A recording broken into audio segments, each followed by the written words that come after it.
Welcome, everyone, to the Cosmere Reads. Woo. Season 4, episode 7. Londo, what episode are we on? Man, I've gotten lazy lately. 98? I was going to say 7. 99. 99. Oh, wow. No, I know that early August we're supposed to hit 100. It's actually not guess 98, but oh my gosh. I guess it is early August, isn't it? yes, it is. Yeah. I didn't know if it's this early in August though, so yeah, we'll be there shortly. Time flies. Just one more time. One more time. Some Daft Punk. Mm-hmm. Yeah.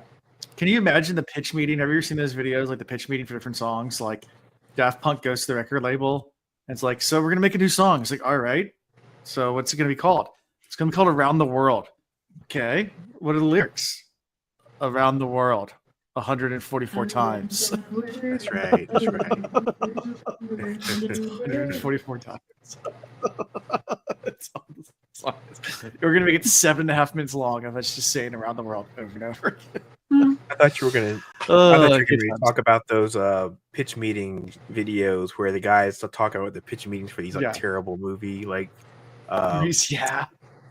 terrible movie pitches stories and stuff. Yeah, I saw one where it was one for Tiger King. It's like, imagine the pitch meeting for Tiger King. It's like, yeah, so we're gonna do a documentary on tigers. Like, yeah, it's already been done. Like, it's like, no, but it's gonna be different. Yeah, which I have never so seen. Who to root for? It's best not to root for anyone. They're all just bad people. The only reason why that thing is even popular is because it happened to be COVID. If it wasn't for COVID, that thing would have never been anything, I don't know. It's hard to say. Exactly. Yeah. It is. People I've never weird, seen it. crazy So, stuff like that. Yeah. So, welcome back, everyone. We took a week off just to come back from a week and take the next 2 weeks off. So, sorry, guys. Announcement. We're not recording for another 2 weeks or 3 weeks. Sorry. We got to wait 3 weeks to do episode 100. Well, I'll be in San Diego next Monday, and I won't. We'll make them wait for it for work. No. It'll be special. And extra special. I'm not allowed to. And then I'll be in Outer Banks with my family vacation the week after, which I might be able to find someone to do that. But I don't miss episode 100. So, I don't want. Yeah, no, we all got to do it together. Episode 100. Yeah, let's just hold on, celebrate. That's so. Yeah, I'm just gonna be on vacation. It is what it is. Yeah. It reminds me that one time I won't do last. So infamously, at one time you went to Outer Banks and you recorded from the backseat of your car. I did. Yep. Yeah, I remember that. That was like maybe a year, 2 years ago, something like that. But you recorded from the backseat of your car because you needed a quiet space, and you were like, "Hey, the car's pretty quiet." So. Yeah, I've done it before. I don't like to do the recordings while on vacation just because, and this time's gonna be different. So it's one thing if it's just like my family and I can put the kids to bed and I can go away, but like my brothers are gonna be there with their families, so it's gonna be a lot more crowded house and just yeah, pandemonium. They'll come out, they'll like seek you out, find out what's going on, blah blah blah. Oh yeah, they'll probably just throw fireworks in the car or something. Is this the appropriate time where Londo and I both guilt trip you into saying, we did ours on vacation? Ooh. Alondo's in Seattle and I was in Aruba and we still showed up, Alan. Bring it. You know what? Just saying. Yeah. Oh man. Well, next week's not vacation. I'll be in meetings next week. Next week I will be in meetings. So nice. I will not be able to make it. I'll be in San Diego, so this time would be like 6 o'clock there. Yeah, I'll definitely. We'll give you a pass, but I like Tree throwing shade though. That was hilarious. I mean, I know. It had to happen. I mean, you got a Tree. She's got to throw shade. I had to. Just a little. Just like a little stab twist. Yep. Exactly. Well done, Tree. Well done. Our situations were a little bit different though, so it was a little easier for us to do the thing. But yeah, but I love tree ribbon you. That's funny. I am going to. October, and I will try to record when I'm on vacation. So, all right, we'll hold you to the it. next vacation. Yep. All right. Back down the Outer Banks because that's all I ever do is go to the Outer Banks these days because it's close, nice. It is what it is. I like it. I like the Outer Banks. They made a whole TV show about it. I know that's all I keep not thinking. even Like, I didn't filmed. know Outer Banks was a place because I just know it as a TV show. It's based on the actual Outer Banks, the actual place, but apparently they didn't let them film there, so they filmed somewhere else. So it's not even filmed at the Outer Banks, but yeah, the whole show was supposed to originally be filmed actually on the Outer Banks, but I don't know, there's some controversy or something, I don't know. But, yeah, the Outer Banks is a real place. It's in North Carolina. It's a bunch of beaches, a lot of beach. That's pretty much all it is. It's a little strip of land that runs all the way down the coast of I keep on saying Australia, North Carolina. North Carolina. Yeah. Yeah, North Carolina. It just runs the entire coast pretty much, and this islands. Mm-hmm. Yeah, it's fun. Anyway, cool times. Let's see. Anything else new and exciting? I don't think so. I can't think of anything. Anything going on with you guys? I am officially moved. That's right. You're in a new spot. Yeah, so this is my new room. It's still a little messy. Nice. But I'll give you guys the quick little quick tour. I did not pick the wall color, just so we all are clear on that. Mm-hmm. Oh man, I mean, okay. Look, I know it's like you should be ashamed if it was white. And this is like a weird muted pea green color, like pea soup green. I was like, oh, that was a choice. It doesn't look like it from here. It looks on camera. It looks like because my head's in the it's like hard to tell. It's like a light, it looks like eggshell or something here. Green color, huh? Yeah, okay. And like dusty rose pink. It's a very unique color combination, I must say. Oh wait, your walls are it's cozy. Yeah, I was able to get my computer set up, just not quite set up because, like I said, there's stuff everywhere. I'm still unpacking, but so you guys get another me in my bed episode. Okay, fantastic. Well, hopefully in 2 weeks I'll be in my new recording space with my actual computer hardwired to the internet, and not internet issues anymore with Wi-Fi kind of being spotty. Yeah, because that's the hope. Your camera quality right now is usually clear as it usually is. It's like looking very blurry. It's like pixelated. Yeah. I'm having issues. Did you put a fingerprint? We've had issues. So fingerprint. I don't know if that helped. Yeah, I don't know. Oh, that reminds me. I guess your motion thing is still happening. So I guess you didn't get that figured out. No, I didn't. Oh, okay, no, it's still happening. We gotta figure it out later, I guess. Okay. After. The contractors say that by the time we're back from vacation, so in 2 weeks they'll be done. That's what they say. But I'm not holding my breath. So yeah, not holding my breath at all. So we'll see. How about you, Londo? Anything new? It's been 2 weeks. How have you been? Working. The usual. Nothing else. I got nothing to add. Nope. Just always hustling. Lack of glasses? Huh? Iris Bear says not the camera, it's your lack of glasses. Wait, are we talking about these glasses? Ew. Oh, I don't have a mug today. Oh no! I know. I'm sorry. I just don't. Because here's a mason jar. I'll just do a mason jar. It's nice. Okay. Well, I do have this can.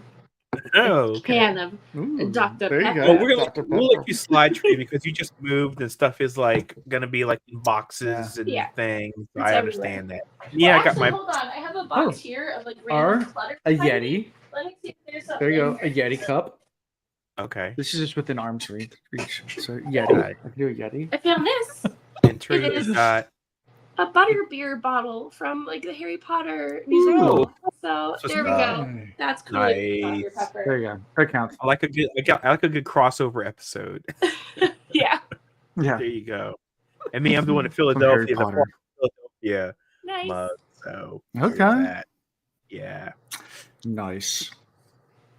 Yeah, StreamYard is telling me I don't have much connectivity right now, but when I look at my bars down at the bottom, it's full connectivity. So I don't know if it's just StreamYard or if it's my internet or what's going on. So if I start cutting in and out, just keep going. So far, you haven't cut out. It's just that I just noticed that the quality of your video just seems to be lower than usual, and you're using the same setup, so which is kind of weird. Mm-hmm. Yeah. Anyway. Okay. Oh well. I don't know. Anyways, are you ready to talk about Tress? Yeah. I enjoyed these chapters. They're fun. I do too. This whole book's fun. All right, chapter 44, The Fallen. Dun, dun, dun. All right. The narrator describes the fallen crew member Paxson. We start with Paxson. Yeah, so he was, I guess, one of the Dougs. Because he starts out, he's like, so I know we call them all Dougs. They're not all actually named Doug, so they actually do have names. So this one's named Paxson. He's one of the guys. His name is Robert Paulson. Sorry, I thought of Fight Club the whole time this thing went down. When this thing went down, I was like, in death, you get a name. His name was Robert Paulson. His name is Robert Paulson. Robert Paxson. His name was That's all I thought of the whole time that this was going down. I was like, oh, in death, you get a name. It's no longer Doug. That was kind of nice, though. I like it's now kind of that. Robert Paxson. Yeah. If you die, you get. And he was one of the ones that helped Tress on deck the first day. He was kind, and grateful, even for Fort's cooking. But skewered though. He has sister among the crew. I know. Yeah, and Tress is kind of bummed out, wondering. Speaking of skewer, yes. No, I went to a party this weekend and had really good charcuterie skewers, and now I'm thinking about them because they were so good. Oh. And now we can go back to the guy who got skewered on the spikes. Sorry. Oh man. Yeah. Free with an early entry in the Food Craft series. That is our podcast. All we talk about I almost made my name hankering for baguettes from this chapter. Nice. Yeah. Anyway, I'm just throwing that in there. Some delicious food. That is one thing. That is one thing I am looking forward to is dinners in San Diego because they're going to be delicious. Good. Yeah. So lots and lots of fancy steak dinners, and I'm excited because I like a good steak, like a good steakhouse. So Tress wonders if she had made small other choices, whether his life would have been spared. She's kind of bummed about it, and she retreats back to her cabin, and Huck's there talking about all his adventures, which what kind of calms Tress down. And she's also there working on her flare design, with 4 ready to try. And yeah, they decide to go hold a test. So, anything before we start testing out flares? Not that I can think of from this chapter. Me neither. Okay. I feel like the first chapter was kind of just like, introductory, kind of, catch us back up on what was going on. Yeah. After R.I.P. Paxton. Yeah, R.I.P. And then, post storm, Yep. So, Yep. So the first one she tries out, it activates Short, trapping her, but she just laughs it off and realizes she's not really afraid of the spores anymore. One's a dud. The last 2 work as planned. She decides she needs to refine them a little more, but yeah. She feels like she might be able to actually surprise Kara with this. And that's how we end this chapter. But kind of fine-tuning the machine. Right. Chapter 45. The Protector. So we start out with crew giving everybody a bunch of booze, which Tress skips due to her history of it making her chatty. I know the feeling. I always enjoy a happy drunk though. Someone that gets all chatty when they're drinking. It's always good. It's better than an angry drunk. Oh my gosh, anger drunk is always the worst. Always. I'm happy chit chatter. Yeah. Man. Yeah, happy chit chatter drunks, great people. Sure. Yeah, I don't mind. I don't mind a happy. Good thing I don't have a lot of deep dark secrets to withhold because everybody would know them. Or maybe I did, and I just got drunk and now. And they're not secrets anymore. Like, I don't know. That's right. They're all open now, right? Just remember this. Don't trust me with your deep dark secrets. I will tell people. Got it. Yeah, but confrontational drunks, those are the worst, right? The ones that want to start fisticuffs and stuff. I'm like, oh Lord have mercy. I was like, or they start getting offended by everything. What are you saying about me, man? I'm like, okay, just please go to bed. Please go to bed. Leave us alone. Yeah, just go night. Yeah. As someone who used to work in a bar, you get to see all types of drunks, and the angries are always the worst. Yes, the ones when it's closing time, they start trying to argue with you. Oh, they and you're like, just get out. That's annoying. Just go. Yeah, I always hate that. Get out of the bar. And they start arguing with you about it. It's like, dude, I'm just gonna call the cops. Don't worry. You're not gonna win here. Right. So I don't know. It's angry lose situation for them. You already look like a loser, and then if you get into a fight, you're gonna definitely lose because you're already inebriated. So yeah. Our bouncer is completely sober and looks like a refrigerator and is 7 feet tall and gigantic. And what are you gonna do? Right. I remember the bar I used to work at. Literally, the bouncer was an ex-NFL linebacker. And I was like, "Thank you, go for it, bud." A lot of these guys are ex-college football players and stuff. They'll bop you on the head like a field mouse. Bunny foo foo. Get out of here. You got Alonzo Bunny foo foo. Oh, I go with the deep cuts on that one. Yes, it's funny. Sorry, every once in a while they would try to fight though. It was, of course they do. They feel invincible. They would try to fight. It was hilarious because it never ended well for them. Anyways, Soleil doesn't appear for dinner, so Tress takes some dinner to her, and she finds Soleil's distraught over the loss of Paxson. Soleil feels it's her responsibility for protecting the crew. And since the captain and Laggart seem to have their own agenda, it kind of just falls on Soleil to be kind of the mama of the ship.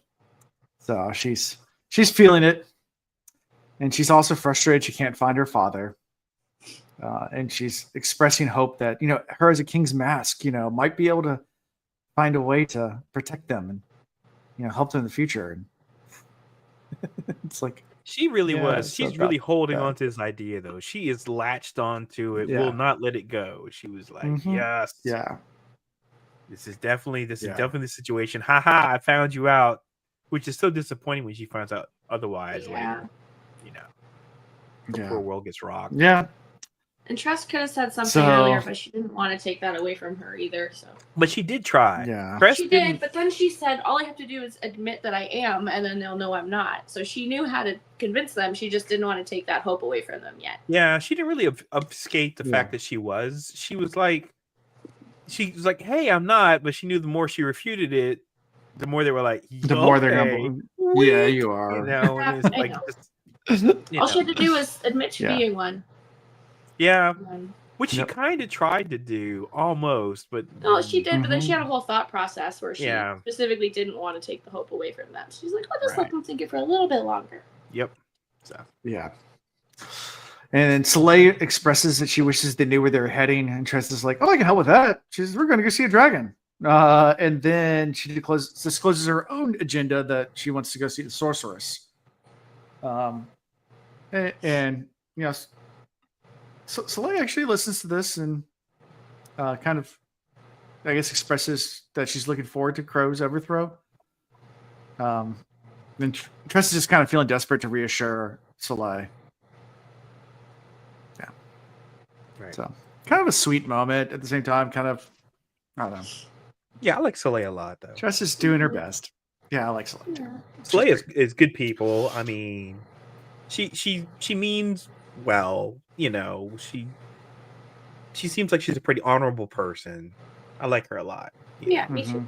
Seems like she's got a good heart. Like she tries to be a good person. Absolutely, yes. So she's still one of my faves in the book. Me too. All right.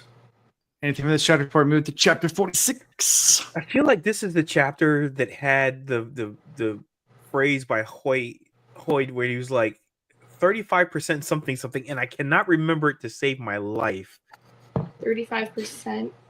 And I took a nap. I do remember him saying 35%, but it was 35% something something. If it's this chapter or the next chapter, I think that's not 46 and 47 because Hoyd's it's in this group of chapters though, and it was funny, and I cannot remember. It's 35% something something. It kind of reminds me of Blabber Hands from the last episode, and I was like, I loved it. Hoyd comes through with some phrases, and I cannot remember. Oh, sure. I should just type it in. Let me see if I can find it. Like somebody's probably like tracked it, you know. 35%. It would be in chapter 47. But anyway. Oh well. Whatever chapter it is. 46 first. Oh well. The informant. So the crazy plan starts with Tress developing a connection to the verdant ether. And it starts to even mimic her knee-jerk reactions. So Huck helps her a bit, but she gets increasingly adept at being able to, he's become increasingly adept at being able to stand on his hind legs and kind of handling tools a little bit here and there. For a rat, he's really helpful. And she discusses figuring out how to sail a smaller vessel solo so she doesn't endanger the others, because her whole her plan that she's trying to think of is how to get away on her own, because she doesn't want to endanger the rest of the crew. And she also doesn't want to get sold to the dragon either. So right. Yeah. And Huck asks if she shouldn't accept that rescuing her friend is out of reach. Huck's like, don't you think maybe you should just accept the fact? Mm-hmm. And he says he met another rat. Yeah. And he talks about another rat that he met who had seen the sorceress. And that, it's not good stuff. You need to stay away from her. Rat. Definitely not another rat. Huck. Definitely I heard it from a friend vibe, or my friend has a problem. Hypothetically, just hypothetically speaking, right? So I'm just asking for a friend. If I don't pay taxes, other new talking rat that came out of nowhere told me all of this information that I need to know about the sorceress. Yeah, I got a friend. He dresses up in like a furry. Yeah, not me. Asking for a friend. He looks a lot like me, but he's got like one blue eye. Right. Exactly. And he's missing a leg. Yeah. The Tress is kind of mad and insulted that he has this rat friend that she never told him about. That he knows something about the sorceress. Yeah. Mm-hmm. Yep. It's almost like every chapter that he talks at all, we're like, why the heck wouldn't you say that? Like a week ago, Huck? Yeah, he's always divulging stuff, isn't he? Yeah, but just like little bits at a time, like breadcrumbs. Yeah. And you couldn't find out it's like all this stuff is really useful stuff if you just like admitted this when you first became friends. But no, he's like, I gotta keep it to myself. Yeah. Weird. So he explains there's 3 trials you have to get through. You have 3 trials you have to get to the sorceress. So you have to first get through dozens of midnight essence sea monsters, and then an invincible army, and then the fortress itself. So once you get through all that, you can't climb it, right? It's got like some type of metal or something, and you can't grip into it. So basically, you just slide down like a Tom and Jerry cartoon. You can't get up it at all. We're gonna be climbing that with a giant beanstalk of tresses. Yeah. Verdant. Thank you. Tress and the giant. Tress in the verdant spores, essentially. Tress in the beanstalk, Tress in the beanstalk. But and then Huck's kind of like, but the sorceress doesn't even meet most captives, so probably doesn't even know who Charlie is. And Tress is like, Hoyd met with her. Yeah. Yeah. He did. Yeah. And is this the part Tress considers? Go ahead. I'll ask my question. I was just going to get the next part. So, I was just ending this chapter, so go for it. Okay. I can't remember if this is the part or is it the next chapter where we get another Hoyd name. Because he announces not it. Not until the dragon. Oh, does he? That's right. Is that when? Okay, it's the dragon that says it. Okay, the dragon who calls him. And I remembered it clearly. I mentally logged it. I was like, oh, that's another Hoyd name because we got a few. Yeah. I mean, so we definitely know about Wit. Yeah. Clearly, we got Hoyd, and then we get a new one, and I was like cataloging that one for later. Well, that went right over my head. Oh shoot! When he says he's referring to the people in the boat, he's like, and not your friend. We'll get there. Not your friend, blah blah blah, on the boat. Starts with the S. Can't remember his name. Oh, Cephadrius. Cephadrius. Thank you. Yeah, Cephadrius. We'll get there. Wait, one more time. Say it one more time. Cephadrius. Cephadrius. Oh yeah. He says that, and I was like, "Oh, we got another Hoyd name." That's your friend. Yeah, he said that, and I was like, "Whoa." Okay, I'm not sure if Hoyd might have actually gave that name in Wave Kings, though. I think when Kaladin first meets him, the name came up before. Thank you. Okay, that's the reason why I cataloged. Yeah. So when Kaladin meets Hoyd, he says, "What's your name?" He goes, "Well, I go with many names. You know, some people call me Wit, some people call me this. So, I think he says Cephadrius. He says, but you just call me Hoyd."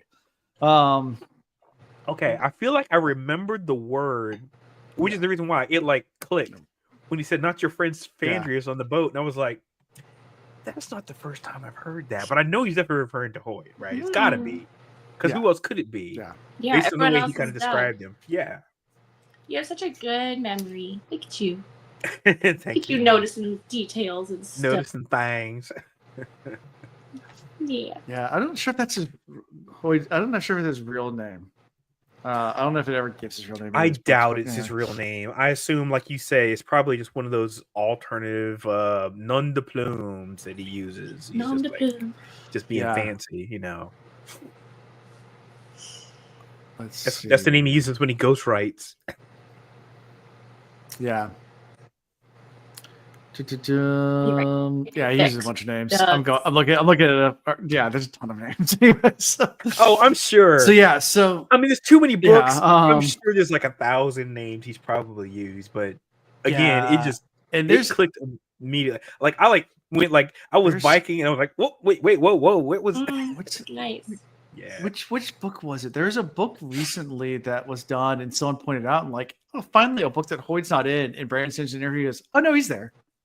And like now everybody's trying to go back and figure out like which character it is. Oh, nice. No, I think it's in the short story that we read. The one the Silence, the Force of Hell. The Shadows of Silence and the Force of Hell. The spooky one. Because Hoyd's not mentioned in it at all, and Brandon said in an interview he's there somewhere. What? So okay. Yeah. It's like, but I think it's just he's some drunk guy at a bar. Because at the very end, they go to the bar and the guy's telling the story about it. Like it goes back to now like, that storytelling. That checks out because I really felt like one of those characters could have been Hoyd. Yeah, I think that's because they were too random and they were just like, and one of them just seemed so kind of casual about the experience in the world that they live in. Yeah, very Hoydish. Very Hoydish. Yeah, I feel like if somebody told me it was one of the characters at the bar, I'd be like, checks out. Yep. No problem. One of the guys that was flirting, something like that. Yeah, something like that. Yeah. Yeah.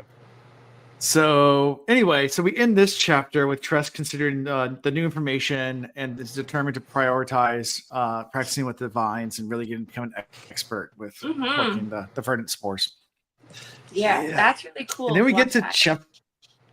There was a time I can't remember. It might have been the first one. She felt bad for the spore. She's like, "Are they sad that they didn't get used or whatever?" It was weird that she was connecting emotions to the spores. Yeah, that happens again in this. It happens a couple times where she's like, "I wonder how the spores feel." She really is getting like this symbiotic relationship with them. Which like, she's like, "Yeah, I'm using them, but I also feel for them." You know. Yeah, so she feels for them like each one is a tiny living being, which it essentially is, right? Which they are, right? I mean, but she's treating them as if they're all like have their own like autonomy, and an agency, and so she's like thinking about that, and I like that because I like it too.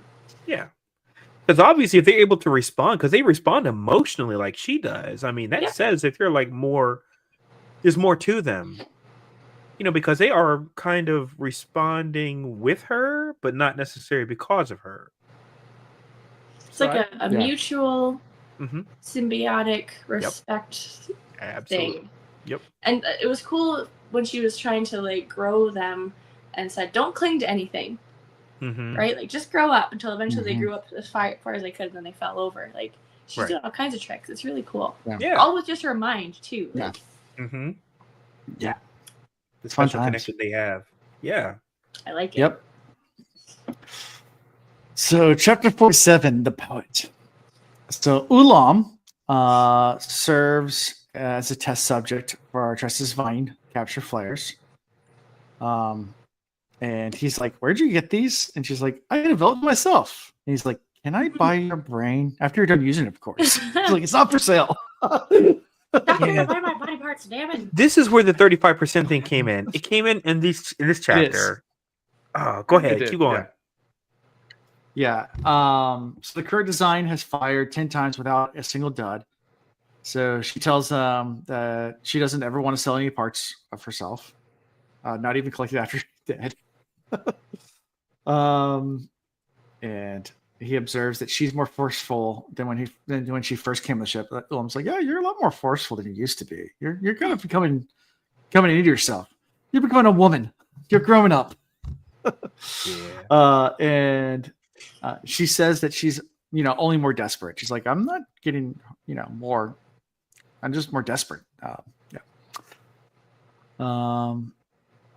And when he asks how she's getting along with the crew, she explains how they all think she's a king's mask, and Ulam's delighted by this. Just thinks it's funny. And this is when Hoyd comes in. He says, "Oh, I want to share a poem," and Ulam turns his ears off. He's like, "Oh, let me detach my ears." Yeah. And yeah. If only. How many times I want to take body parts off and put them back on? Like if I'm like. It's like, let's say my arm is in the way or whatever. I'm like, I wish I could just take this off right now, be more comfortable. Like when you're sleeping and it's like weird and you can't get comfy. I'm like, I wish I could just put that on in the morning. Like, oh, I used to have problems with my shoulders, and that's when I had it the worst. And it's because I wasn't working out as much and like stretching and stuff, and I didn't realize how much of an impact that made. And I hated it. It was like I always felt like I could never get comfortable when I was sleeping. And it's like I really wish I could have just detached them then. But grab it in the morning. Yeah, there you go. Just allergies. Just pull it up off of the little hanger, right? You just have an arm hanger. You just pick it up for your arm, like for your glasses. Put it on like the Winter Soldier's arm. Just take your ears off too, so you don't hear anything. Nobody exactly. It's like I'm going to bed. You're watching TV. It's too loud. No worries. No worries. Wish I could take this off when I'm sneezy. Like, just go be sneezy over there for a minute. Oh, yes. That would be the best. Like, we get, like, the flu and you got, like, the runny nose. I'm the feeling stuffy that nose. Bad. I got allergies bad today. Oh, yeah, the stuffy nose is the worst. When you can't breathe through it, you're like, well, it's not serving any purpose. Yeah. Flick it off. Yeah. Exactly. So this is what Hoy tells his poem, and I can't remember how the poem goes. So sorry, it's terrible. Unfortunately, it is so bad. It's terrible. And I think 35%. I think it was Ulam saying that he would take her brain and it would only be 35% agonizing. I think is what the 35% was. I think that was the quote I was trying to fruitlessly remember was 35% agonizing for him to take the brain out of her. Right. Oh, yeah. You're right. Yeah, 35% agony free. Right. That's what it was. I thought it was Hoyd. I think correct. It was Ulam. Yeah. And so Tress then asks Ulam if he'll assist in the mutiny. And he says he's bound by an ethic of non-interference. So he says, I'm here, but I can't interfere that much. Yeah, what contract is he under? We'll never know. Yeah. Probably. But and she's like, well, aren't you worried about the Crimson Sea? And he's like, I'll survive the Crimson Sea. It wouldn't be pleasant. But I'm immortal. Like it would hurt, but I'd survive. He said him and Hoyd. And Hoyd, Hoyd's immortal too. Yeah, he explains Hoyd's immortal. We'll walk walk across the bottom of the friggin' spore ocean. Yeah. Annoying, but we'll get where we got to get. Yeah. And Tress is just discouraged by all this, but then Hoyd manages to say to her, like, you have everything you need. He says that, and it's like in a moment of clarity. Hoyd said, get that out. Yeah. He said it like twice. The seeths, he says it twice. And then the seeth stills, and they get a rain alert. Because things are about to get bad. Yep. Double rain. Double whammy. Double rain. I did like the Could you imagine, where, Ulan was stuck to the wall, and she came to go cut him down from the tendrils, and he's like, "No, just leave me up here. It's kind of nice." Just imagine him kind of just like relaxing. Nice. It feels good. Yeah, get off my feet for a little bit. Yeah, that was it. Yeah, being wrapped in vines. I don't know. There's something about that. Getting being wrapped up, and it's cozy. That's what I love. I have one of those camping hammocks that like the cocoon hammocks. I have one of those, so you can string up between anything and it cocoons up, and it's the most comfortable thing to sleep in the entire world. Oh, nice! It just wraps you up. I keep saying one day I want to get a hammock. I've never sat in a hammock my entire life. One day I just want to just see how. Yeah, you should do it. Just how comfortable is that? I have. It is. I hear they're awkward to get into, so I'm always like, I just. But once you're in, it's. Yeah, the camping ones, like the cocoon ones. Yeah, the cocoon ones are nice, just because they maybe like up the first time, but okay. I don't think it's that. I think you'd be fine getting it. Like, it sways back a little bit, so you just have to know it's gonna sway back, and then you sit back, and then you kind of adjust, and then it kind of just sways a little bit. Yeah. Okay. It's not that bad. Yeah. Cool. It's not like Looney Tunes when they try to get in the hammock and it's like spinning all over the place, and then you look shot out across the room. Like you look like a cannoli, like all wrapped up and everything. Yeah, I'm not trying to be in that situation if I can avoid that. No, but yeah, that's like whenever I go to the beach, I always bring my hammock and just like they had the pilings underneath the houses because all the houses are lifted up on stilts. So I just always string my hammock underneath the house and I hang out there a lot.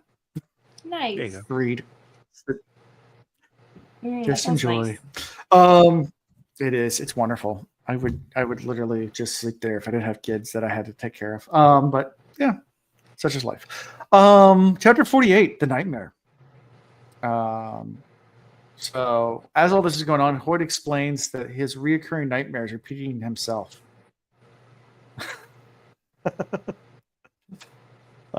He also declines to point out that not one, but two rainstorms are approaching. And he's just kind of going on and on, kind of almost rambling about heroes and how they're often simply motivated to help their friends. Right. That it's not spontaneity that makes people heroes. It's just, they're just motivated to help their friends. Yeah, it's not sense of duty. It's about just looking after your fellow. The power of friendship. Yes. The power of friendship. The friends we met along the way. Yeah, Yeah. So Tress runs to get supplies. She's quickly jumps into action. So she gets a barrel full of verdant spores and a barrel full of water, and has the crew lower the barrel of water over the side, then follows with a large barrel of a verdant charge. And yeah, as the rains are approaching, she's like hanging off the side by ropes, and everybody's kind of watching her like crazy. And Crow's just sitting up there like just ready to die. She's like, I guess we gave me a good try. Like, not even caring. And she's able then to like get the vines to work for her and lift the ship up like in a massive tree way up above the surface of the sea. Yeah, she makes a beanstalk. Yep. Yeah. Yeah. And Cool. Rises above where the crimson spikes can hit, but and the crew actually like it explains it like it's the first time they ever felt rain, because they all avoid it like the plague. Right. Rain means death. So like it's like it's a lot colder. In other states, you're in there. You were like getting beat by. They say it felt like 1,000 like little what I was described 1,000. something. Not punches. God, I don't know. Punches, something. I feel like it's like little punches or something like that. And they said it was cooler, than they thought it was going to be. Yeah.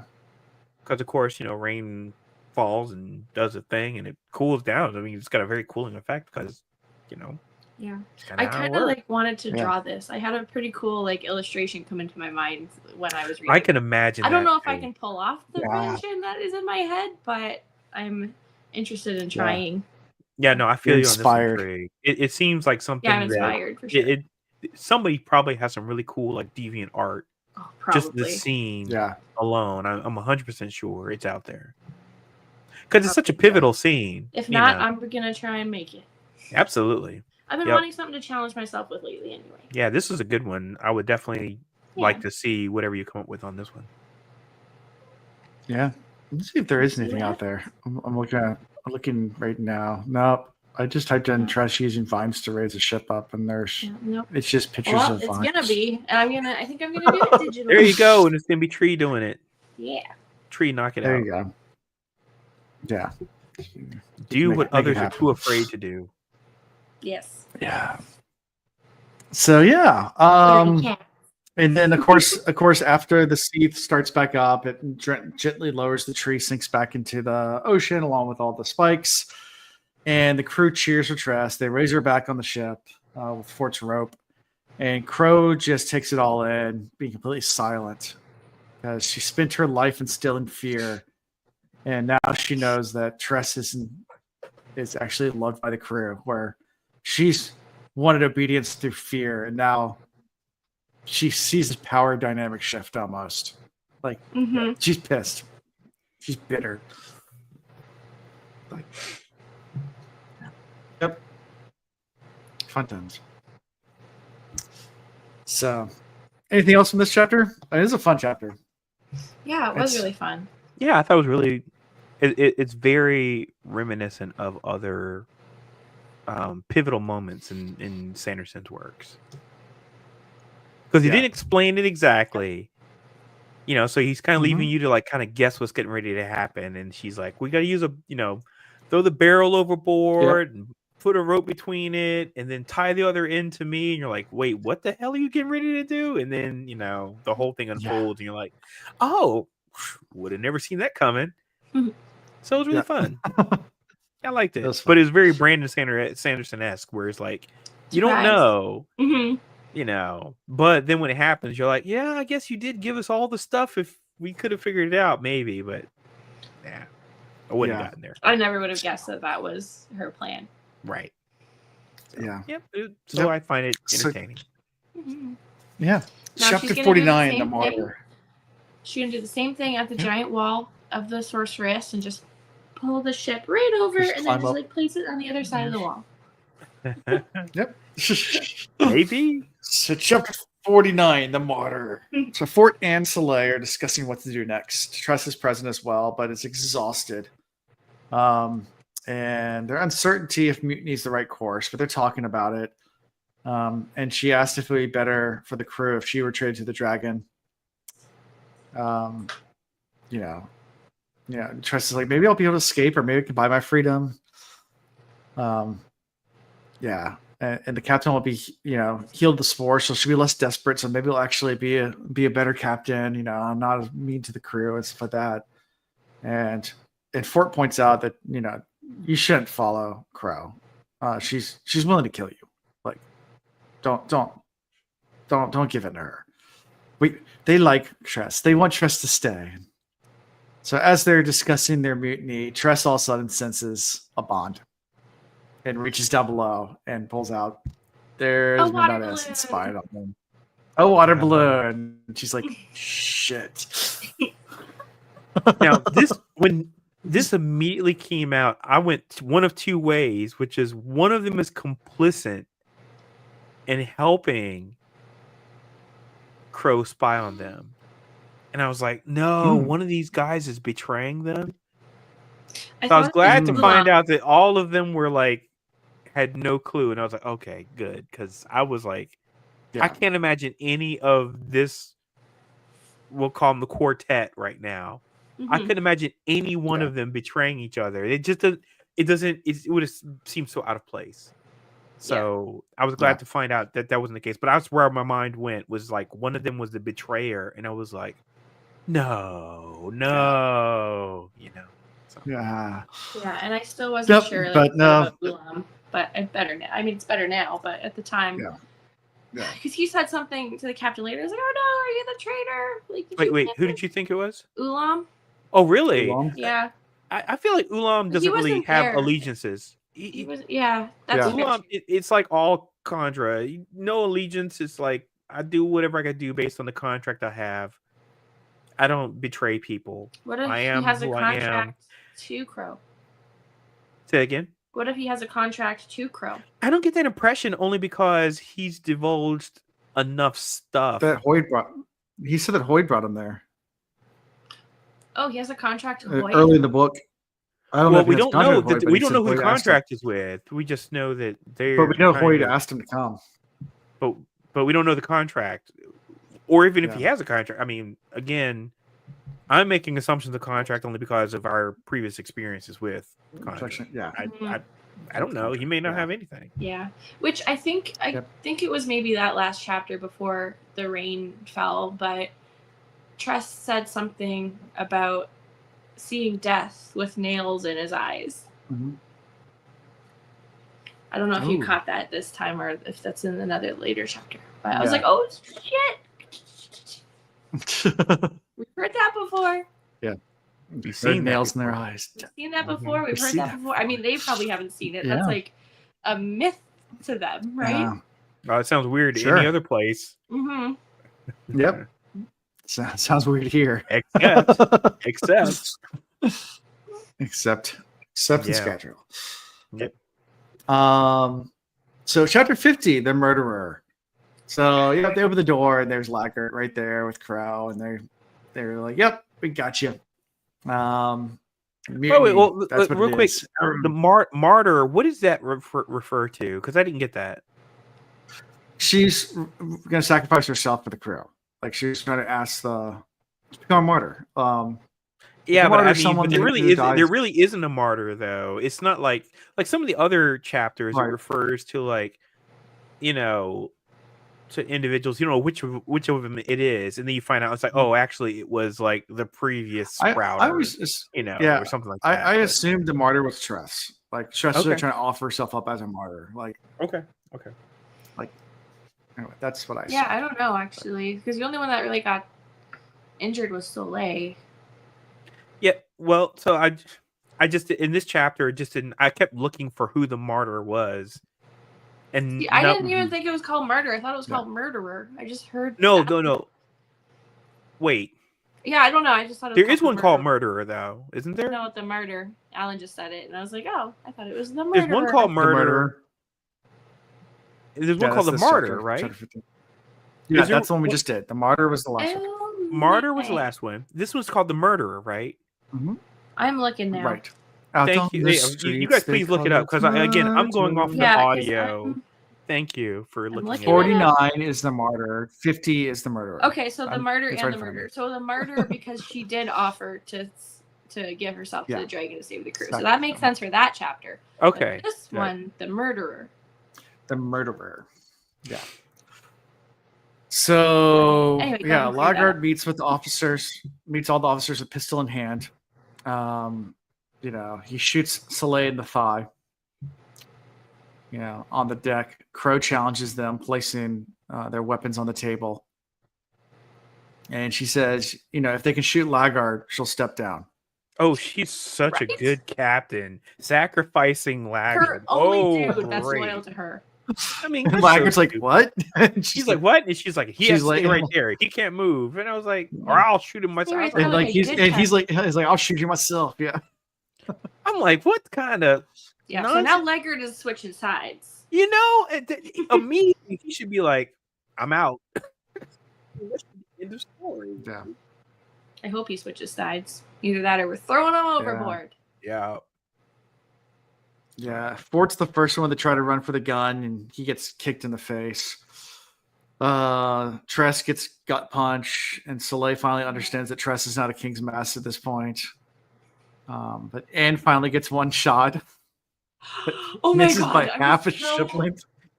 Half a ship length. When she was the one that had the gun, and I imagine man. she's here, where I am, and Laggard is right here. I imagine the gun right here, point blank. This whole thing when it was being explained for anybody it's Anne. It's Anne. Oh no. For anybody that remembers this song, this whole thing sounded like the end of that song by the Beastie Boys called Paul Revere, where it's like, yes, you get to grab the piano player around and punch him in the face. Piano player's out, the music stopped, his boy got beat, and he got dropped. And it's just like this weird sequence of stuff. And it's kick the table over, and he punched him in the nose, and down he goes. And it's just it was like that. That was so rhythmic, and I was like, it sounds like a rap song. It kind of was. Yeah, it was very much like a rap song. I was kind of vibing to it. I was like, all right. Yeah. So Anne misses her shot by a bunch. Soleil reaches for a gun, but can't get to it. Oh, this whole thing. I love how Crow looked over and noticed it was Anne, and then she just starts laughing. She's like, she knew what time it was. I like that Tress was just keeled over this whole thing. That'd be me. I don't think Tress got hit one time, and Tress is crumpled. Yeah, no, I would be the same thing. I'm I've never been punched before, so I don't know. I would do the same thing. I'd just cry. Which is a whole thing about that in this chapter. It talks about how when you get hit, if you've never been hit before, ever been in a fight before, you're just in shock. You have no idea. It's oh, what the hell happened? Mm-hmm. You could tell people who've been in a fight and people who haven't. Because Mike Tyson, everyone has a plan till you get punched in the mouth. That's Mike Tyson punched in the mouth. You're like, well, everyone has a plan till they get punched in the mouth. Yep. So I find it entertaining. I find it entertaining the way it was described. Yeah. Yeah, because most civilized people, if they got hit for real, they'd be like, huh? Yeah, when you first, I used to box when I was in high school. And dude, you take a haymaker to the head, and it's just you're dazed. It's just you don't even know it. You're just trying to stand up and trying to hold together. But the advantage is when you're boxing, you are anticipating getting hit. Being hit, yeah. When you're in a fight, look, I've been in fights. Yeah. If you're in a fight, out in public somewhere, the shock. Mm-hmm. I mean, people think of people get in fights and it's these long, prolonged things. No, when you see people in a fight, for real, they get hit once, they crumple. It's just because they weren't expecting it. Yeah. They're in shock and they just go down oh god. Yeah. It's how do you handle that? Yeah. You don't know what to do, so you just go down. So. Just go down and hope that it's over now. Yep. Just you curl into a ball. Yeah. Yeah. Yeah. I've told the story on the other podcast, but there's this really big guy I went to high school with, and he always wears Adidas jacket. And one of my friends had an Adidas jacket too. And we were playing and messing with each other. And I saw the Adidas jacket on the ground. So I wanted to go stomp on it because we were talking crap or whatever. And it was just kind of a high school bull crap. And as I step on his jacket, I look over and realize my friend's wearing his jacket. And I look up and I got hit pretty hard. It's a huge dude. Yep. That's how it works. So sorry. Yeah. Can I say sorry now before you kill me? So sorry. Anyway. So sorry. Because that was my first jacket. I'm sorry. I'm an idiot. So sorry. My bad. Sorry. Please don't kill me. Sorry. Yeah, just channel your inner Canadian. Perfect. There you go. Exactly. Sorry about that.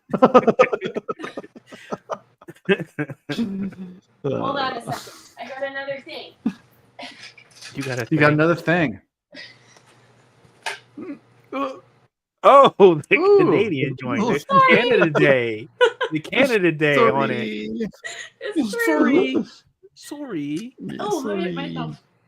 I think all of us have these, and we all wear them on Canada Day. You got to do it. Come on now. You got to represent. Yeah. Oh, Iris, I like your statement though. What did Iris say? Yeah. I hit back and then it went down. Get down. Now, the question is, was it purposeful or did you get hit? It's like, did you hit and then go down, like crumple, like don't hit me back? Yeah. No. No take backs. No take backs. No take backs. That's right. Oh man. Good job, Iris. Oh, you guys got my. You did better than I did. He's hurting from smiling so much. Oh man. Anyways. Crow, also being the ish that she is, decides to stomp and break Fort's device too, which is just that was such a rude.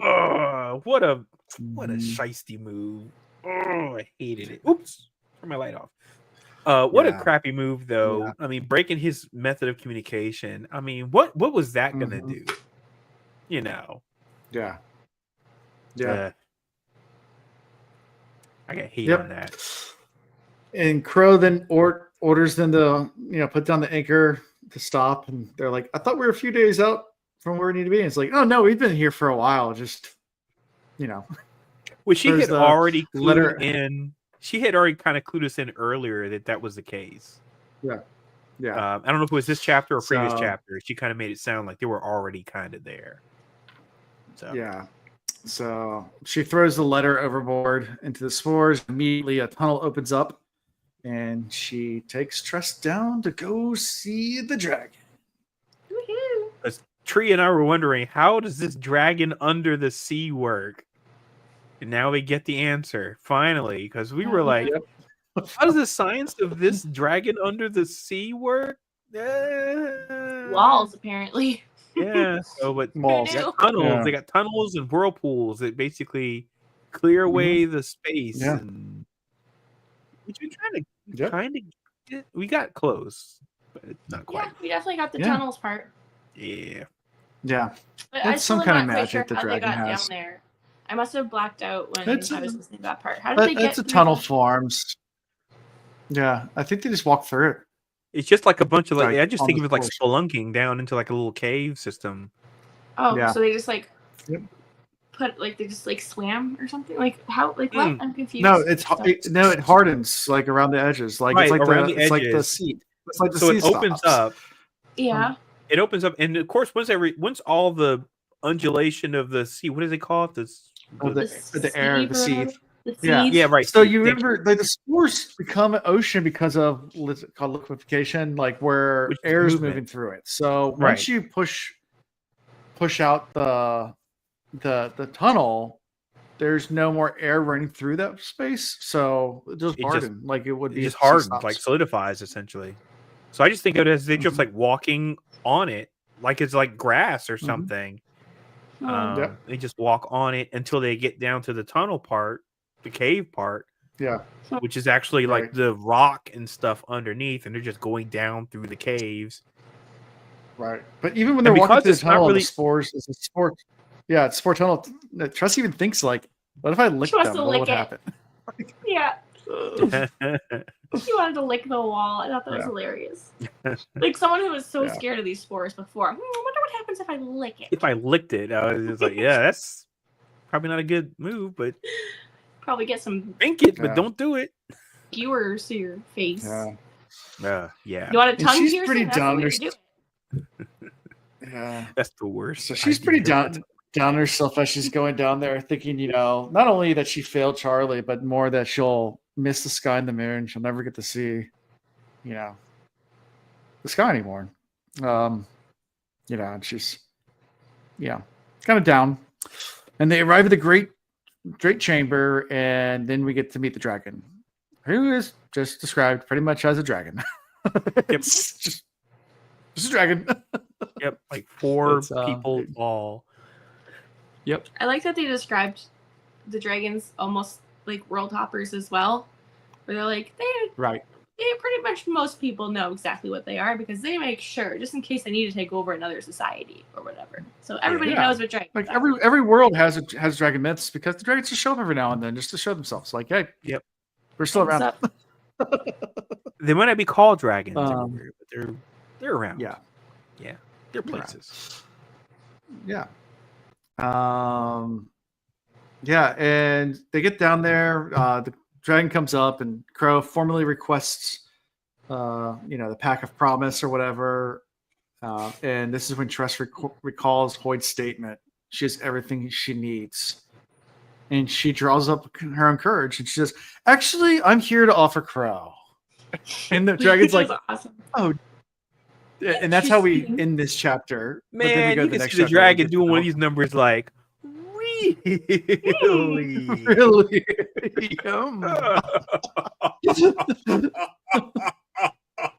You can see him just doing it, right?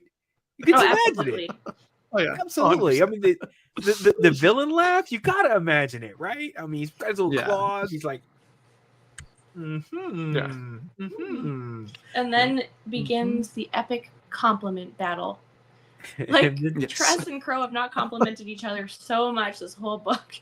And then we get to a Few Good Men lawyer scene. Yeah, that's all I thought of this whole time was a Few Good Men. It's Tom Cruise and Jack Nicholson. Did you order that? I ordered it. I would do it again. Yeah. So chapter 52, the sacrifice. So the Dragon and Crow are both astonished that Tress says this. And Tress explains, Crow's not afraid of spores either, and she's a lot stronger than I am. And Crow moves to try to silence her, but the Dragon's like, no. I want to hear her out. Go ahead. Sustained. Again, I kept my own lawyer talk the whole time this is on. I'll allow it. Yeah. I'll allow it. Yeah. It's courtroom drama. And Crow sorts her authority, but Tress points out this is, would make Crow the greater prize. And Crow's like, yeah, Tress is young. I'm an old, decrepit person. You look how young and beautiful she is. I'm old and decrepit. You want her. And Tress is like, Tress says, and Crow would be more of a challenge. And the Dragon's like, nah. The Dragon says, I don't want to challenge. And then the Dragon's like, yeah, rebuttal. I mean, I love it. This whole thing back and forth. I love it so much. I wasn't expecting this Dragon to be like this, like overruled. Yeah. Come with your arguments. Yeah. Blah blah blah. I was like not expecting this at all. I really thought it was going to be this Dragon be like. The Dragon even at one point I think says like, you're losing the argument right now. You're losing right now. You're losing right now. You got to start your game up. Talk to me.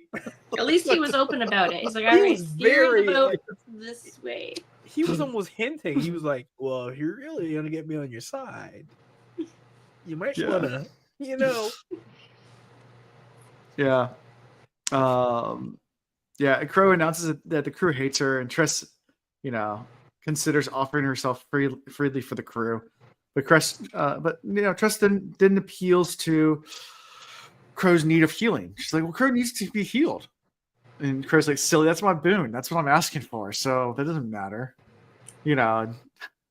Well, she also, I thought she waited a long time to make the argument about the fact that she definitely would be okay with working sports since she already is consumed by them. Mm-hmm. And can deal with that affliction that she has. Right. So, yeah. Interesting. Yeah.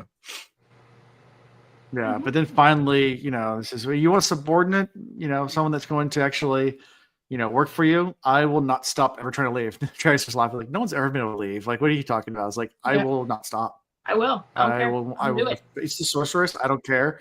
I will spend every waking moment of my entire rest of my life trying to escape here. I'll be useless to you.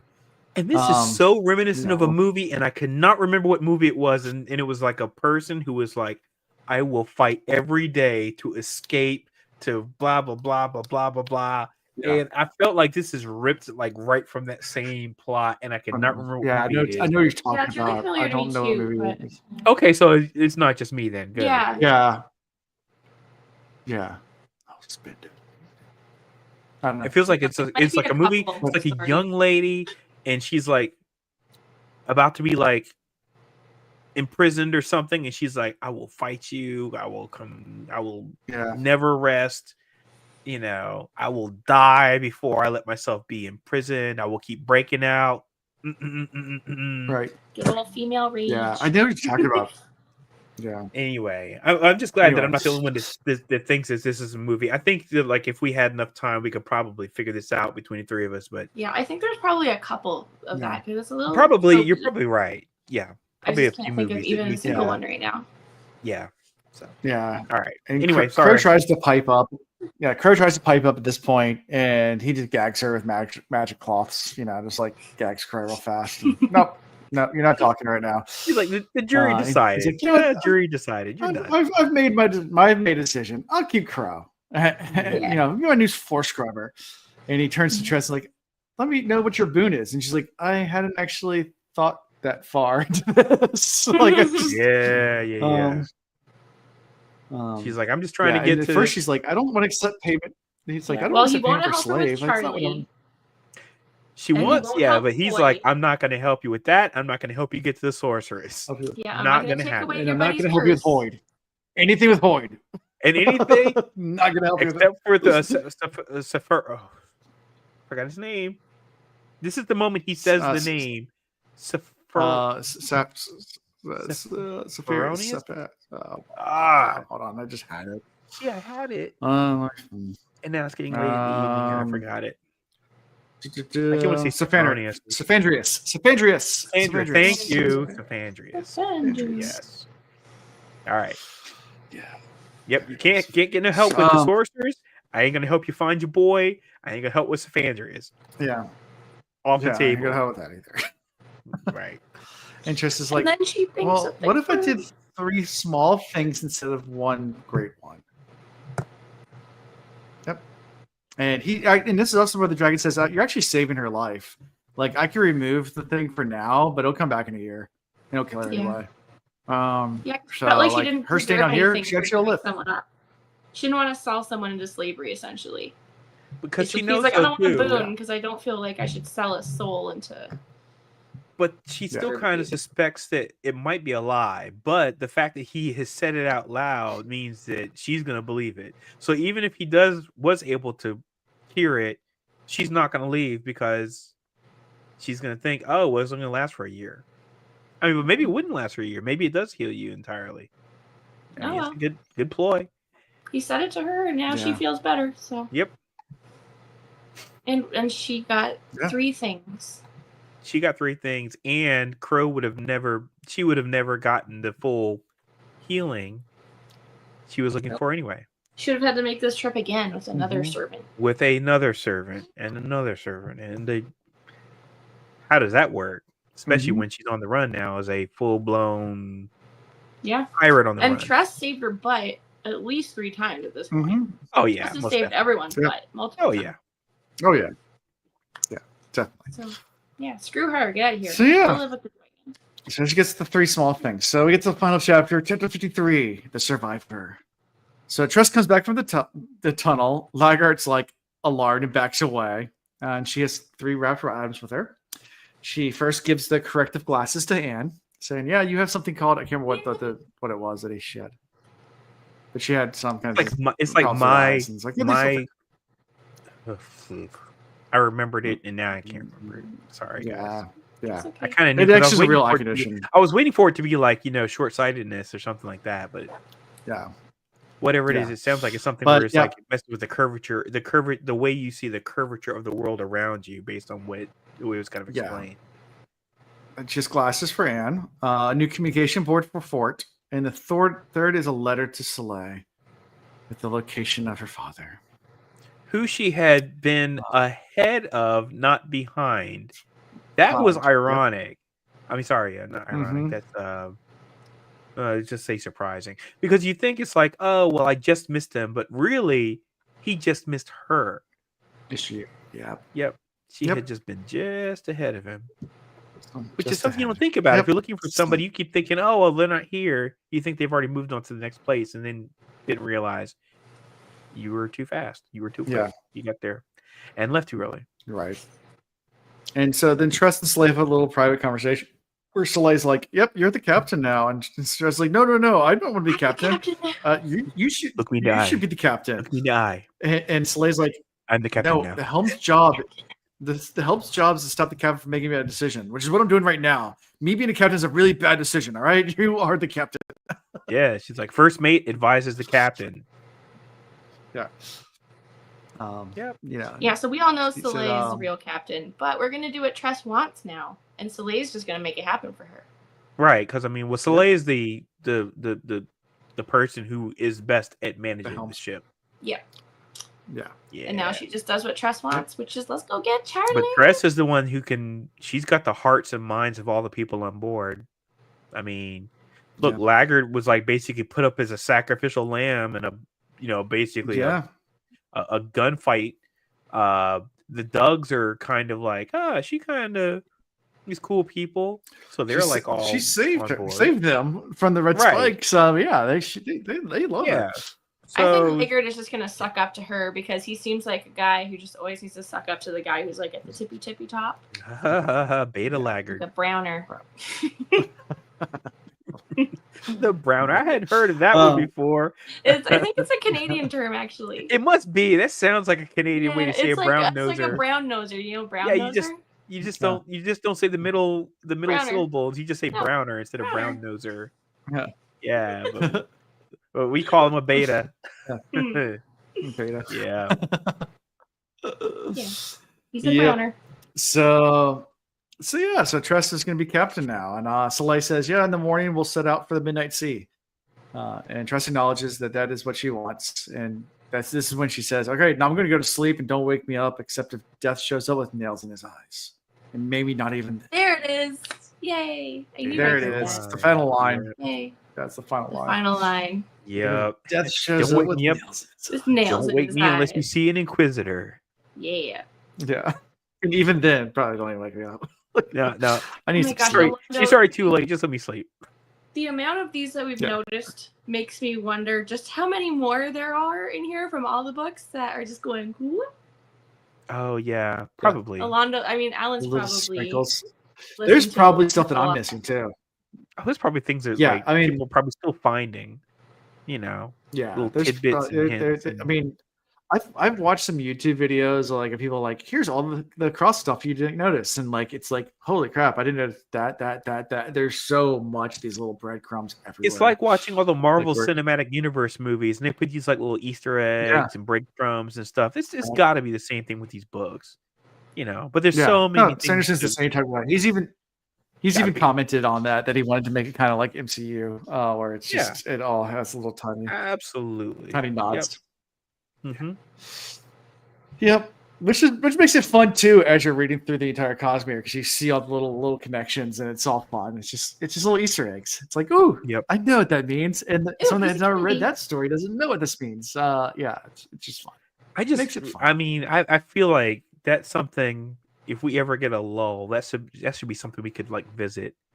It's like all the Easter eggs that we missed in the book we've read so far. Yeah. I mean, that could just be one episode between books, just hey, before we jump to the next book, let's just talk about all the Easter eggs that we've seen up until now. Yes, I love that. Oh, and that reminds me too of the Cosmere Chronicles do fun stuff where they have one-off episodes where they'll either do a shipping episode of all their relationships, or they'll do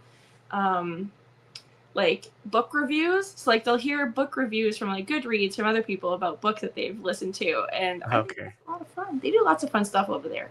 They were talking about the ship stuff. I would love to go back and revisit some of these relationships, because some of them I liked, and some of them I was like, not the biggest fan, So and I'm not saying we should copy their ideas. I'm just saying, who shipping Hoyd ideas, and we could do who we should go on their podcast and just get into it. One time. And also everybody should also listen to their podcast as well, because it is fun.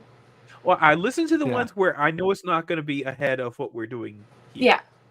So I'm just throwing up some I'm just doing some free advertising. So for you, absolutely. I really like them a lot. So anybody for Hoyd? Any from Hoyd? Any shipping for Hoyd? Shipping for Hoyd? Hoyd doesn't get shipped. No, Hoyd doesn't get shipped. I don't know. Maybe. Hoyd loves himself. Period. If I'm gonna ship Hoyd with anybody, the only thing that Hoyd should be shipped with is the orb that he was hanging out with at the end of Elantris. That's it. That's his only companion. Yeah.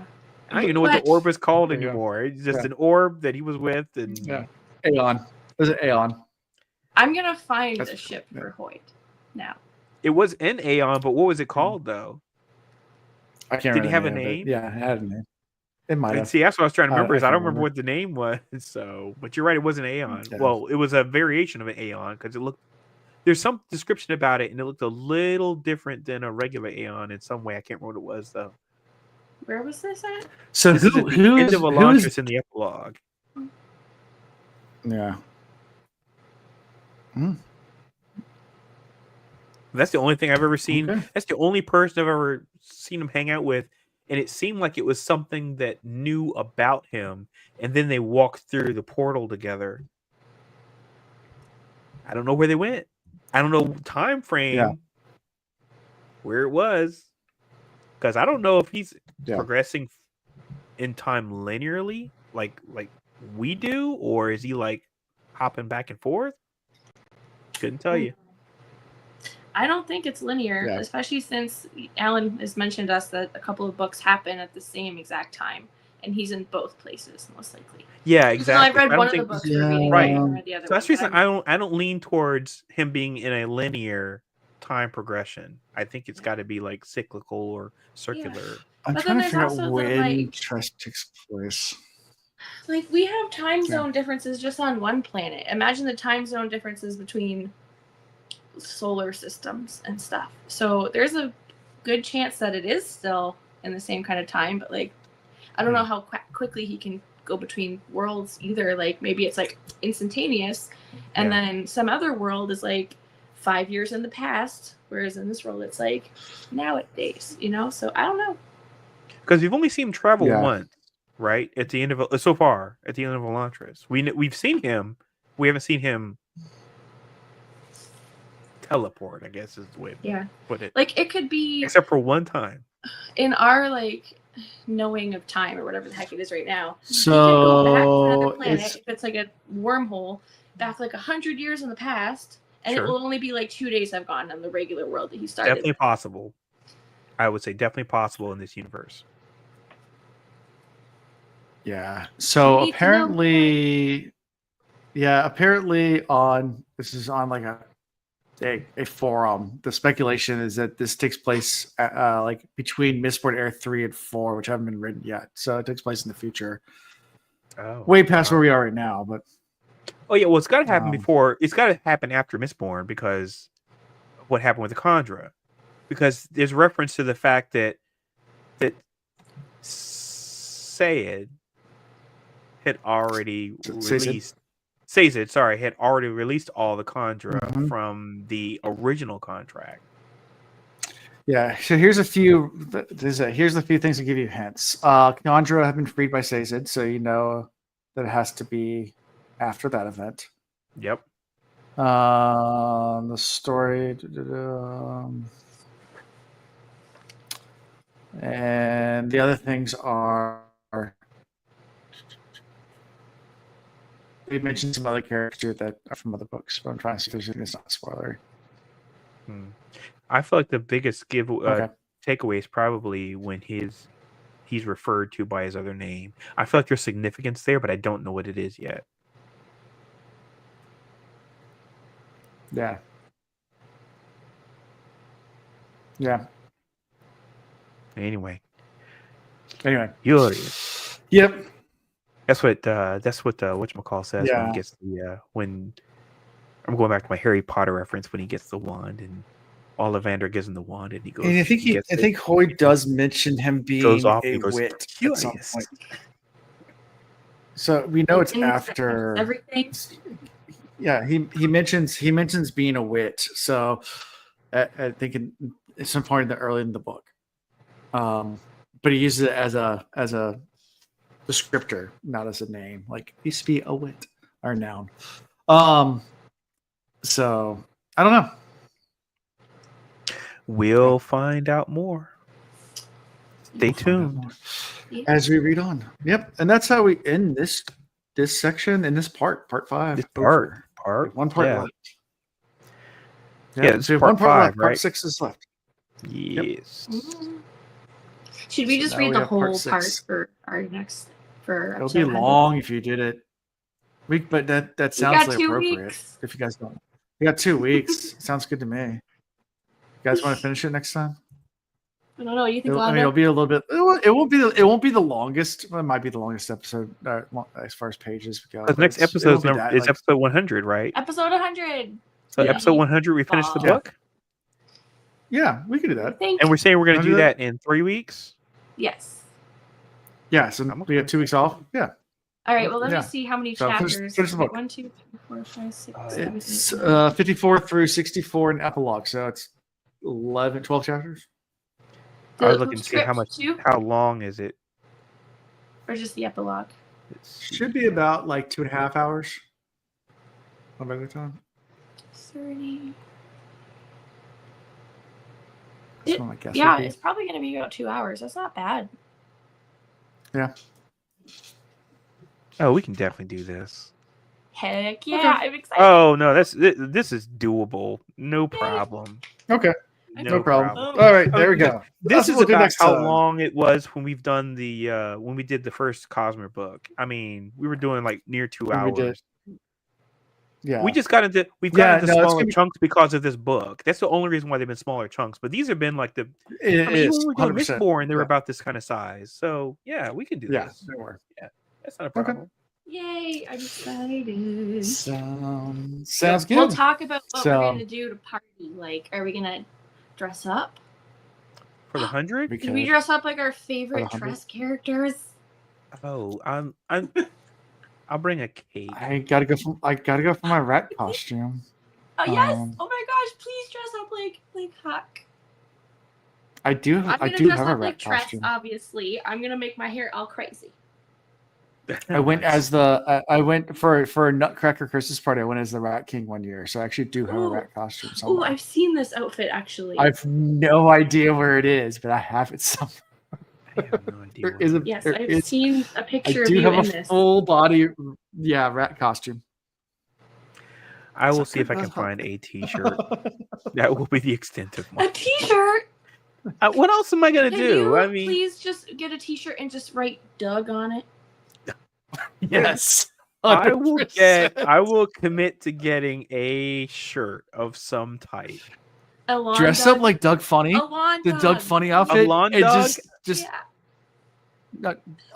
Just do Doug Funny. Doug Funny. Like just do like the green. A Doug Funny. Okay. But Doug Funny wasn't green. That was his friend Skeeter that was green. Oh yeah. What did Doug was green face? Did he get the green sweater or something like that? Did Doug have the? Yeah, Doug had a sweater vest. It was a green sweater vest. But Skeeter was the guy that had the blue skin, though. That's who I thought you were referring to. Oh no, it's some of the green sweater vest and the khaki shorts. The green sweater. He does have the green sweater vest. Yes. Oh no, I know Doug well. Green sweater vest with a white shirt underneath. And you got it. You're Doug. Blue. Yes, Skeeter's red. Blue. There he is. No, he's not blue. He's gray. He's green. That one's. But look at the hair, the hairstyling though. That one's Skeeter. I don't know who this one is. No, who's that? Okay. Oh, Scooter's. And that's Patty Mayonnaise or whatever. Patty Mayonnaise. Yes. Oh man. Doug. I can't remember all their names. Or you can just wear a cape and put underwear on top of your pants. Oh my goodness! I should dress up as one of Hoyd's really terrible fashion sense. And by the way, he wore a mullet in this. He was talking about mullets in this one. Yeah. Oh, it's Roger Klotz, by the way. Roger Klotz is the bad guy, the rival. Yeah. The mean old bully boy. I will figure something out. There we go. I'll bring a cake, but I won't eat it. It might just be a picture of a cake, but I'll just bring a cake. There you go. Because no one's here to enjoy it with. Well, I think we should all have our own cake and we should eat them while we. I don't like cake. I do like icing, but I will get a little mini cake. Yourself something. Let's all make sure we get little mini cakes. Yeah, or a little treat because I also can't eat cake because I'm gluten free. But I'll find something. So we'll find a trail. You can gluten free cake. Yeah, but I don't yeah. Absolutely, Whole Foods. But there's also like a million other desserts I could have. I'll get a mini cake from Whole Foods. Okay. And we're recording this episode what day? It's going to be in 3 weeks, so it will be on the 25th. All right, 25th. Locking it in. The 25th. The 25th. We'll finish this book. I'll either get some. So before we do all that, what? Yeah, we have to do favorite. We still have to do favorite character. Don't. We're not done yet. We still do favorite character. We're not done yet. Easy, done. Soleil, done. Soleil. All right, lock it in. Okay, well then you go first because I don't know which one. I already did. I just did. Oh, Soleil. Oh, sorry. Soleil. Yep, locked it in. I mean, it's easy. Immediately, not even giving me a shot. So, I have not chosen her. I mean, I think I chose her one time, but this time I was like, I can't not choose her. Yeah. I mean, she. Yeah. Mm-hmm. Well, she's like the best. Yeah, that's very fair. I think I'm gonna pick the dragon. Zissel's pretty cool though. I like Zissel a lot.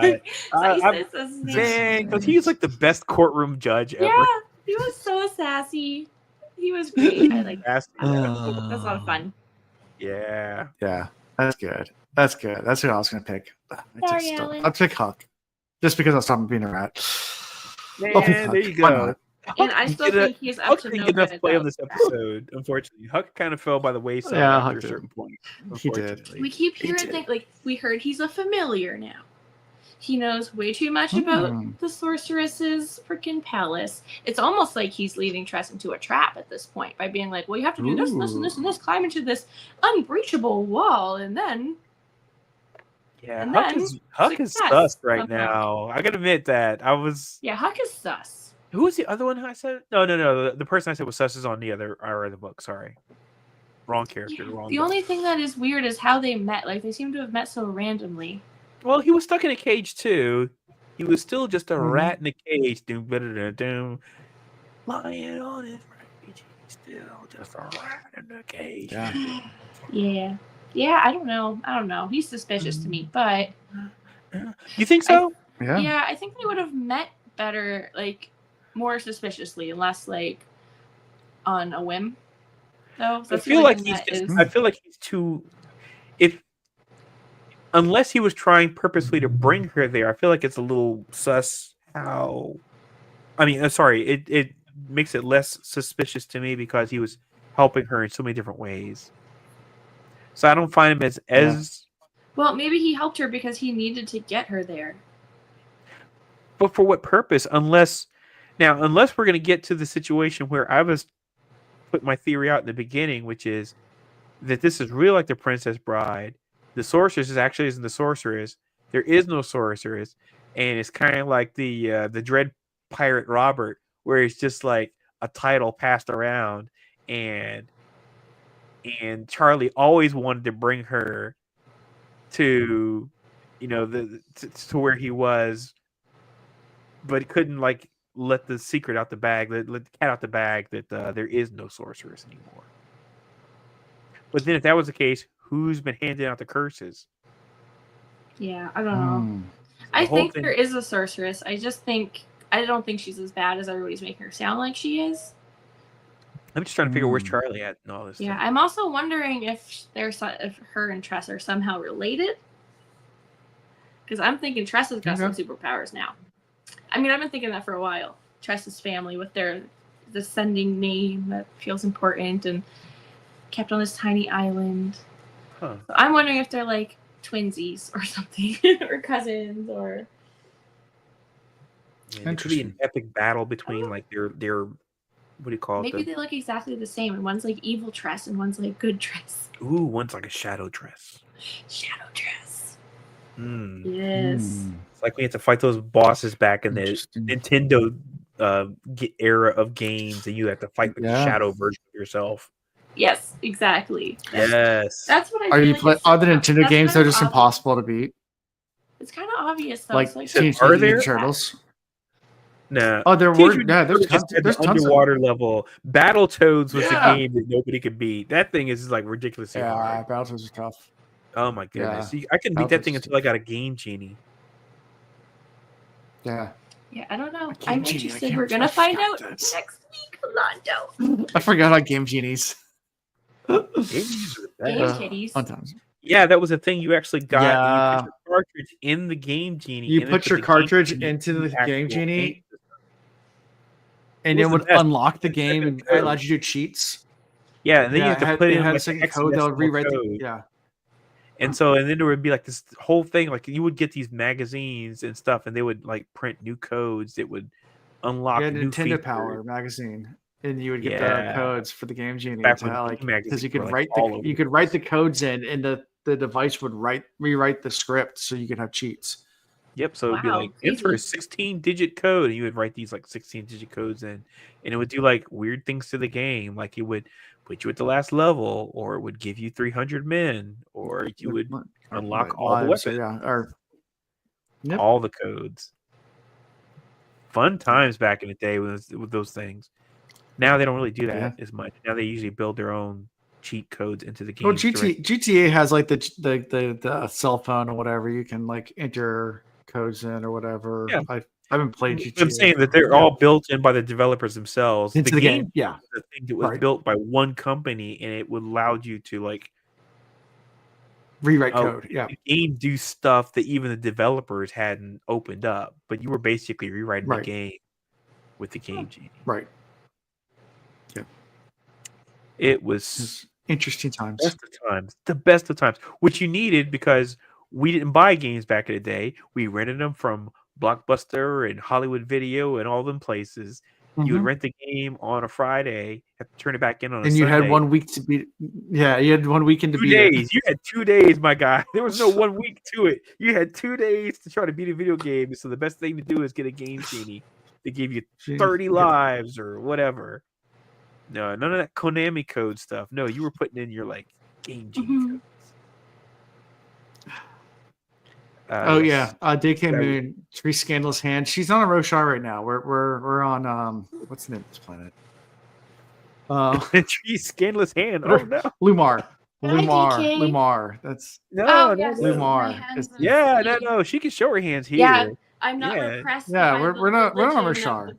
No. When we switch back though, we're on Lumar. This is a clothing optional planet for hands. It's like a they did. Yeah, you used to be able to rent the whole console. Do you remember that, Londo? Oh my god! You used to be able to rent a whole console too. When they would open, I'm sorry, I'm getting excited about this. When the new game console would come out, and we were like, "Oh my god, this thing's expensive," but you would go to like a friggin' Blockbuster, and you would rent it for like $15-$20. You would get the game console for like 2 days, and it was like the best. But of course, you also had to rent a video game with it. But there was a lot of people that did that, and it's like if you really wanted to be like a badass and have a console right when it came out, because it would be like impossible to get. You know, you could just go out and be like, "Hey, I want to rent a Super Nintendo." Boom, there you go. Have for 2 days. Yep. Or however long you want to keep it. Yeah. Well, it's all paid late fees or whatever, but oh yeah, I'm just not return it. I was infamous. That's how they made all their money. That's the reason why they got sued, because you would actually at one point in time. They had their setup where it was, let's say the games cost like $7 to rent for 2 days. If you were late 1 day, they would charge you $5 per day. So they end up getting sued because you can't do that, because the amount of revenue you lost from keeping the game an extra few days, it actually was more than what it would be if you just rented it to somebody else. So you weren't really losing revenue. Right. So they were actually really making money. And sometimes you were paying more than actually the game was worth. Oh my gosh, yeah. I mean, like you could have bought the game 3 times over. If you kept the game for a week, you were paying like, forget games, movies. I mean, you would like keep a movie for like a week. You're paying $300 or something like that. It was an insane amount of money. That was something stupid. Yeah. Yeah. It was a racket. Anyways, the good old days, the 90s. Ooh. The 90s. I was alive for those. And late 80s. The 80s and 90s. 80s and 90s. They were interesting times. So in 3 weeks we'll be back to finish this book out. So episode 100 then. Everybody else should dress up like their favorite character too, and put it in our. Yes, I want to see you all dress up. Yep. Get picked. Yeah, put in Discord. Yes, I want to see all the Discord pictures. We're doing full dress up. I promise our listeners I will not do what I did with the wheel reads, where I had 1 million people show up for 100. I think it was our 2th episode, where it was just utter chaos the entire time. No, I want that tree. Yeah, I want that too. Yep. If you can get like fans to come in. It was horrible for audio. People complain about it still, like when they're listening to our podcast. So like when they're just listening. Not my problem. I have no idea what's going on. There's so many people talking. Like, not my problem. I will help announce. I will make sure we announce everybody. Yeah, yes, we have guest stars. I would love it.